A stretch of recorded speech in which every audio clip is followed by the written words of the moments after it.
Hi hello ನಮಸ್ಕಾರ, ಹೇಗಿದ್ದೀರೆಲ್ಲ? I hope ಎಲ್ಲ ಚೆನ್ನಾಗಿದ್ದೀರಂತ ಭಾವಿಸ್ತೇನೆ.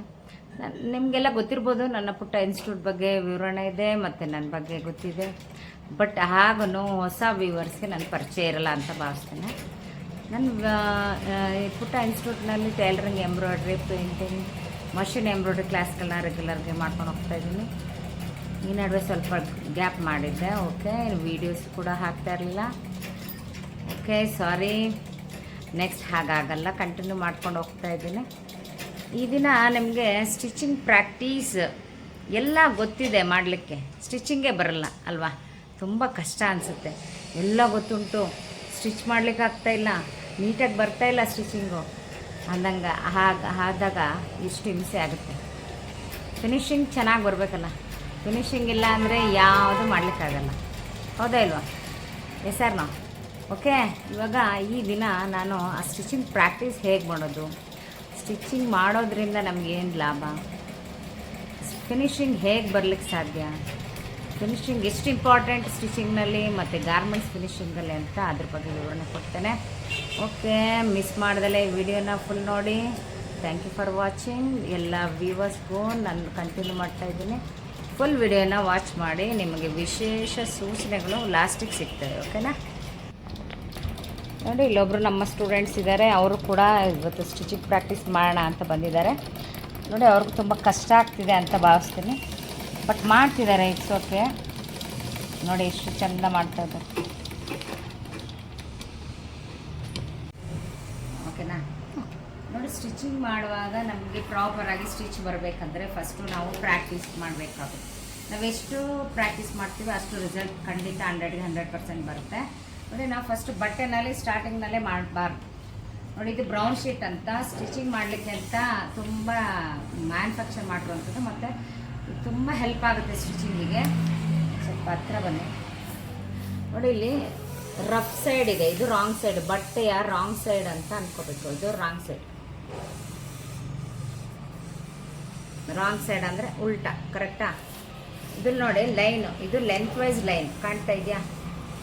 ಇದು ಕೂಡ length wise line, width wise line. ನಮಗೆ ಬಟ್ಟೆ ಮ್ಯಾನುಫ್ಯಾಕ್ಚರ್ ಮಾಡಿರೋದು ಗೊತ್ತಾಗಲ್ಲ, ಬಟ್ ಈ ಶೀಟ್ನಲ್ಲಿ ತುಂಬ ನೀಟಾಗಿ ಗೊತ್ತಾಗ್ತಾ ಇದೆ. ಅಬ್ಸರ್ವ್ ಮಾಡಿ, ಲೈನ್ ಮಾತ್ರ ನೀಟಾಗಿ ಕಾಣ್ತಾ ಇದೆ. ಲೆಂತ್ ವೈಸ್ ಯಾವುದು, ವಿಡ್ತ್ ವೈಸ್ ಯಾವುದು ಅಂತೇಳಿ ನೀವು ಯಾವತ್ತೂ ಕೂಡ ಅಂದ್ಕೊಳ್ಳಿ. ಈ ಲೈನ್ ಇದೆಯಲ್ಲ, ಇದು ಉದ್ದ. ನೋಡಿ, ಇದು ಉದ್ದ ಲೈನ್. ಸೊ ಇದು ಬಟ್ಟೆಯ ಉದ್ದವನ್ನು ತೋರಿಸ್ತದೆ. ಸೊ ಇದು ಉದ್ದ ಆದರೆ ಇದು ಅಡ್ಡ ಆಗಲೇಬೇಕಲ್ವ? ನೋಡಿ, ಇದು ಅಡ್ಡ. ಓಕೆನಾ? ಆಗ್ತಿದೆ ಅಲ್ಲ ನಿಮಗೆ? ನೋಡಿ, ಅಡ್ಡ ಇರೋದ್ರಿಂದ ನಾವು ಅಡ್ಡದಲ್ಲಿ ಯಾವತ್ತೂ ಕಟ್ ಮಾಡಬಾರ್ದು ಅಂತ ನಮಗೆ ಗೊತ್ತಿದೆ. ಮತ್ತು ಇದು ಉದ್ದ ಇದೆಯಲ್ಲ, ಇದು ತುಂಬ ಸ್ಟ್ರೆಂತ್.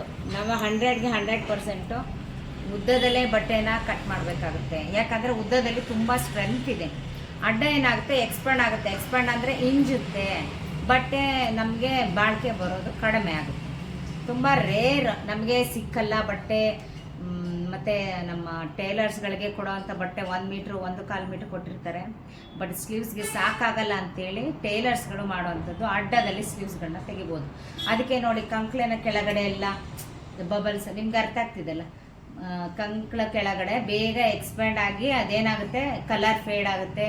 ಮತ್ತು ಇಲ್ಲಿ ಕೆಳಗಡೆ ಬಂದು ರಿಂಕಲ್ಸ್ ಎಲ್ಲ ಬಂದಿರುತ್ತೆ. ಅದರ ಉದ್ದೇಶ ಏನಂದರೆ ಬಟ್ಟೆ ಅಡ್ಡ ಇಟ್ಕೊಂಡು ಕಟ್ ಮಾಡಿದ್ದಾರೆ ಅಂತ ನಿಮಗೆ ಅಲ್ಲೇ ಗೊತ್ತಾಗ್ಬಿಡುತ್ತೆ.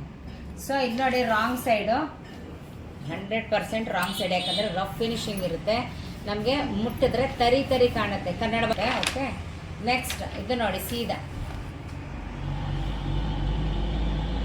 ಇದು ರೈಟ್ ಸೈಡ್. ರೈಟ್ ಸೈಡ್ ಅಂದರೆ ಸೀದಾ ಬಟ್ಟೆ.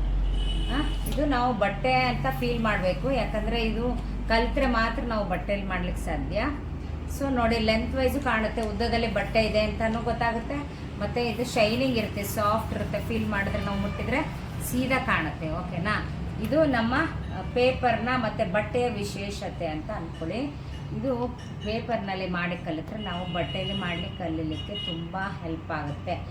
ಬಟ್ಟೆ ಡೈರೆಕ್ಟ್ ಮಾಡಬಾರ್ದು ಯಾವತ್ತೂ ಕೂಡ, ಪೇಪರ್ನಲ್ಲೇ ಪ್ರಾಕ್ಟೀಸ್ ಮಾಡಿ. ಯಾಕಂದರೆ ನೀವು ಬಿಗಿನರ್ಸ್ ಇದ್ದೀರಾ, ಬಿಗಿನರ್ಸಿಗೆ ಸ್ಟಿಚ್ ಮಾಡಲಿಕ್ಕೆ ತುಂಬ ಕಷ್ಟ ಆಗುತ್ತೆ. ನೀವು ಅಂದ್ಕೊಳ್ಳಿ, ಎಲ್ಲರೂ ಟೇಲರ್ ಆಗಲಿಕ್ಕಾಗಲ್ಲ. ನೋಡಿ, ರೋಡ್ನಲ್ಲಿ ಮಿನಿಮಮ್ ಒಂದು ರೋಡ್ನಲ್ಲಿ 1-2 ಶಾಪ್ ಇರ್ಬೋದು.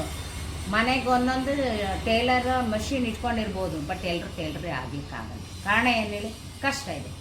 ಎಲ್ಲ ಮಾಡ್ತೀರಾ ಸ್ಟಿಚಿಂಗು, ಬಟ್ ಫಿನಿಶಿಂಗ್ ಬರೋದು ಭಾಳ ಕಷ್ಟ ಇದೆ. ಅದನ್ನು ಪ್ರಾಕ್ಟೀಸ್ ಮಾಡಲಿಕ್ಕೆ ನಾವು ಈ ಮೆಥಡ್ನ ಫಾಲೋ ಮಾಡ್ತಾಯಿದ್ದೀವಿ. ಸೊ ಇದ್ರ ಬಗ್ಗೆ ನಾನು ಆದಷ್ಟು ಮಾಹಿತಿ ಕೊಟ್ಟಿದ್ದೀನಿ ಅಂತ ಭಾವಿಸ್ತೇನೆ. ಸೊ ಇದನ್ನು ಯಾವ ರೀತಿ ನಾವು ಪ್ರಾಕ್ಟೀಸ್ ಮಾಡೋದು ಬನ್ನಿ ನೋಡೋಣ. ನೋಡಿ, ಈ ಥರ ಪುಟ್ಟ ಪುಟ್ಟ ಶೀಟ್ನಲ್ಲಿ ಕಟ್ ಮಾಡ್ಕೋಬೇಕು. ನೋಡಿ, ರಾಂಗ್ ಸೈಡ್ ಇರೋದು ನಮಗೆ ತರಿ ತರಿ ಭಾವ ಫೀಲ್ ಆಗ್ತದೆ ಅಂತ ಹೇಳಿದ್ದೀನಿ. ಮತ್ತು ಇದು ಶೈನಿಂಗ್ ಇರೋದು ಸೀದದಲ್ಲಿದೆ ಅಂತ ಅಂದ್ಕೊಳ್ಬೇಕು. ಈಗ ನೋಡಿ, ಸ್ಕೇಲ್ ಸಹಾಯದಿಂದ ನಾವು ಲೈಟಾಗಿ ಲೈನ್ಗಳನ್ನ ಹಾಕೋಬೇಕಾಗುತ್ತೆ. ಫಸ್ಟು ನಾವು ಸ್ಟ್ರೇಟ್ ಲೈನ್ ಕಲಿಬೇಕು. ತುಂಬ ಇದೆ, ಸಮುದ್ರ ಇದ್ದಂಗೆ ಈ ಟೈಲರಿಂಗ್ ಅನ್ನೋದು ಬಹಳ ದೊಡ್ಡ ಸಮುದ್ರ. ನಾವು ಅದರಲ್ಲಿ ಕಣ್ಣು ಬಿಟ್ಟು ನೋಡ್ತಾ ಇದ್ದೀವಿ ಅಷ್ಟೇ. ಸಮುದ್ರ ಇದೆಯಾ ಅಂತ ಕಣ್ಬಿಟ್ಟು ನೋಡ್ತಾ ಇದ್ದೀವಿ ಅಷ್ಟೇ, ಇನ್ನೇನು ಮಾಡಿಲ್ಲ.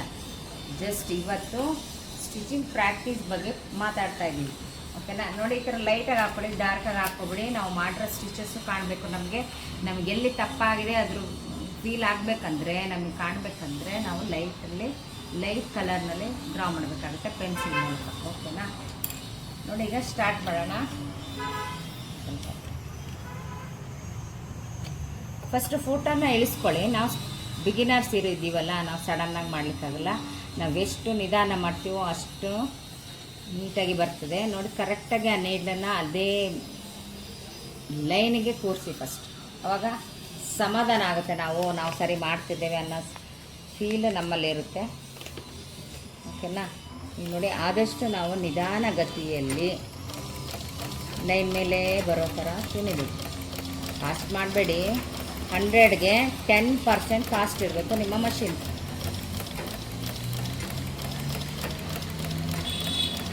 ಆಗೇನಾಗುತ್ತೆ, ನಮಗೆ 100ಗೆ 100% ನಮಗೆ ಫೀಲ್ ಇರುತ್ತೆ, ನಾನು ಮಾಡ್ತಿರೋ ಸರಿ, ಕಷ್ಟ ಆಗಲ್ಲ ಅಂತ ಭಾವನೆ ನಮ್ಮನ್ನು ನಾವು ಫಸ್ಟ್ ತಿಳ್ಕೋಬೇಕು, ಓಕೆನಾ. ಇದೇ ಗತಿ ಅಂದರೆ ಮಂದ ಗತಿ ಮೀನ್ಸ್ ಸ್ಲೋನಲ್ಲಿ ನಾವು ಮಾಡಬೇಕು. ನೋಡಿ, ಬಂದಿದೆ ಅಲ್ಲ, 100ಗೆ 100% ಕೊಡ್ತಿರಲ್ಲ. ಫಸ್ಟ್ ಇದನ್ನು ನಾವು ಚೆಂದ ಮಾಡಿ ಕಲಿತ್ರೆ ಮಾತ್ರ ನಮಗೆ ಸ್ಟ್ರೇಟ್ ಲೈನ್ ಬರೋಕ್ಕೆ ಸಾಧ್ಯ. ಇಲ್ಲಾಂದರೆ ನಮಗೆ ತುಂಬ ಕಷ್ಟ ಆಗುತ್ತೆ ಸ್ಟಿಚಿಂಗ್ ಬರೋದು, ಓಕೆನಾ. ನೆಕ್ಸ್ಟ್ ಒಂದು ನೋಡೋಣ. ಇದು ತುಂಬ ಚೆಂದ ಪ್ರಾಕ್ಟೀಸ್ ಮಾಡಿ. 100ಗೆ 100 ಬರಬೇಕು ನಿಮಗೆ.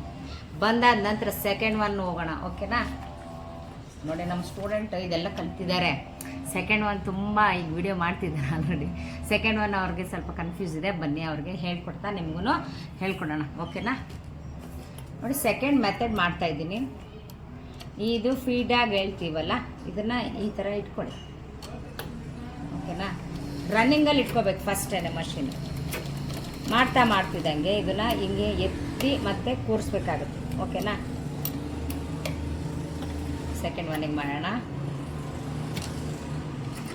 ನೋಡಿ, ಮಾಡ್ತಾ ಇರ್ತೀವಿ. ಸಡನ್ನಾಗಿ ಇದನ್ನು ಹೆಂಗೆ ಈ ಥರ ಎತ್ತಿ ಕೂರಿಸ್ಬೇಕು. ಅದಕ್ಕೇನಂತೆ ಲಾಕ್ ಅಂತ ಹೇಳ್ತಾರೆ. ನಮ್ಮ ಸ್ಟಿಚಿಂಗು ಲಾಕಲ್ಲೇ ಇರುತ್ತೆ, ಮೀನ್ಸ್ ಗಟ್ಟಿಯಾಗಿರುತ್ತೆ, ಬಿಚ್ಚೋಗೋ ಸಾಧ್ಯತೆಯೇ ಇರೋಲ್ಲ. ಮಸ್ಟ್ ಆ್ಯಂಡ್ ಶುಡ್ ಮಾಡಲೇಬೇಕು, ಇಲ್ಲ ನಾವು ಹೊಲಿದಿದ್ದೆಲ್ಲ ಓಪನ್ ಆಗ್ತದೆ. ನೋಡಿ, ಮತ್ತೆ ಆ ಲೈನ್ನ ಕೊನೆ ಹಂತಕ್ಕೆ ಬಂದಿದ್ದೀವಿ. ಕೊನೆ ಹಂತ ಬಂದಮೇಲೆ ಮತ್ತೆ ಹಿಂದೆ ಹೋಗಿ ಮುಂದೆ ಬರಬೇಕು. ಇದು 100ಕ್ಕೆ 100 ಬರಲೇಬೇಕು, ಯಾಕಂದರೆ ತುಂಬ ಕಷ್ಟ ಇದೆ. ಇದು ಬಂದು 3 to 4 ಸ್ಟಿಚಸ್ ಅಷ್ಟೇ ಮಾಡಬೇಕು. ತುಂಬ ಲಾಂಗ್ ಮಾಡಿದರೆ ಗಲೀಜಾಗಿ ಕಾಣುತ್ತೆ. ನೋಡಿ, 3 to 4 ಸ್ಟಿಚಸ್ ಅಷ್ಟೇ ಬರಬೇಕು. ಸೆಕೆಂಡ್ ಒನ್ ಮೆಥಡ್ ಏನು ಮಾಡ್ತೀರಾ, ಫಸ್ಟ್ ಒನ್ ಏನು ಮಾಡ್ತೀರಾ, ಜಸ್ಟ್ ನೋಡ್ಕೊಳ್ತೀರಾ ಸ್ಟಿಚ್ ಲೈನ್ಸ್ ಕರೆಕ್ಟಾ. ಸೆಕೆಂಡ್ ಒನ್ನಲ್ಲಿ ಏನಿದೆ, ಡಬಲ್ ಕೆಲಸ ಆಯಿತು. ಒಂದು ಕಡೆ ಸ್ಟಿಚ್ ಲಾಕ್ ಮಾಡೋದು ನೋಡ್ಕೊಳ್ಬೇಕು, ಮತ್ತು ಲೈನ್ನ ನೋಡ್ಕೊಳ್ಬೇಕು, ಮತ್ತು ಎಂಡ್ ಬಂದಾಗಲೂ ನಾವು ಲೈನ್ನ ಫಾಲೋ ಮಾಡಬೇಕು. ಅವಾಗೇನಾಗುತ್ತೆ, ನಮಗೆ ಜಾಸ್ತಿ ಕೆಲಸ ಆಗುತ್ತೆ, ಕಾನ್ಸಂಟ್ರೇಷನ್ ಮಾಡಬೇಕು, ಮತ್ತು ಚೆಂದ ಹೊಲಿಬೇಕು. ಎರಡೂ ಕೆಲಸ ಆಗುತ್ತೆ. ಸ್ಟ್ರೈಟ್ ಲೈನು ನೋಡಬೇಕು ಮತ್ತು ಲಾಕ್ನು ನೋಡಬೇಕಾಗುತ್ತೆ. ನೀಟಾಗಿ ಬರಬೇಕಂದ್ರೆ ಸ್ವಲ್ಪ ಹಾರ್ಡ್ ವರ್ಕ್ ಮಾಡಬೇಕು. ಸಡನ್ನಾಗಿ ಬರೋಲ್ಲ ಯಾರಿಗೂ. ಚೆಂದ ನೀವು ಪ್ರಾಕ್ಟೀಸ್ ಮಾಡಿದ್ರೆ ಖಂಡಿತ ಬರುತ್ತೆ. ಮನುಷ್ಯರಿಗೆ ಯಾವುದ್ರೂ ಸಾಧ್ಯ ಇಲ್ಲ. ಮಸ್ಟ್ ಆ್ಯಂಡ್ ಶುಡ್ ಬಂದೇ ಬರುತ್ತೆ. ಕಷ್ಟಪಟ್ಟರೆ ಅದಕ್ಕೆ ರಿಸಲ್ಟ್ ಭಗವಂತ ಕೊಟ್ಟೆ ಕೊಡ್ತಾನೆ ಇದ್ದೀನಿ. ಸೊ ಇದನ್ನೆಲ್ಲ ಪ್ರಾಕ್ಟೀಸ್ ಮಾಡ್ಕೊಂಡು ಬನ್ನಿ. ನಾಳೆ ಮೀಟ್ ಆಗೋಣ, ಓಕೆನಾ. ನನ್ನ ಚಾನಲ್ನ ವ್ಯೂ ಮಾಡಿ, ಸಬ್ಸ್ಕ್ರೈಬ್ ಮಾಡಿ, ಮತ್ತು ನಿಮ್ಮ ವ್ಯೂವರ್ಸ್ಗೆ ಮತ್ತು ನಿಮ್ಮ ಫ್ರೆಂಡ್ಸಿಗೆ ಎಲ್ಲರಿಗೂ ಶೇರ್ ಮಾಡಿ. ಆದಷ್ಟು ನೀವು ಕಲೀರಿ. ನಮ್ಮ ಸ್ವಾಭಿಮಾನದಿಂದ ನಾವು ಬದುಕೋಣ. ಮತ್ತು ನಮ್ಮ ಕಾಲ ಮೇಲೆ ನಾವು ನಿಲ್ಲೋಣ, ಯಾರ ಮೇಲೆ ಡಿಪೆಂಡ್ ಆಗಿ ಬದುಕಬಾರ್ದು ಅನ್ನೋದೇ ನನ್ನ intention. Okay bye, thank you for watching.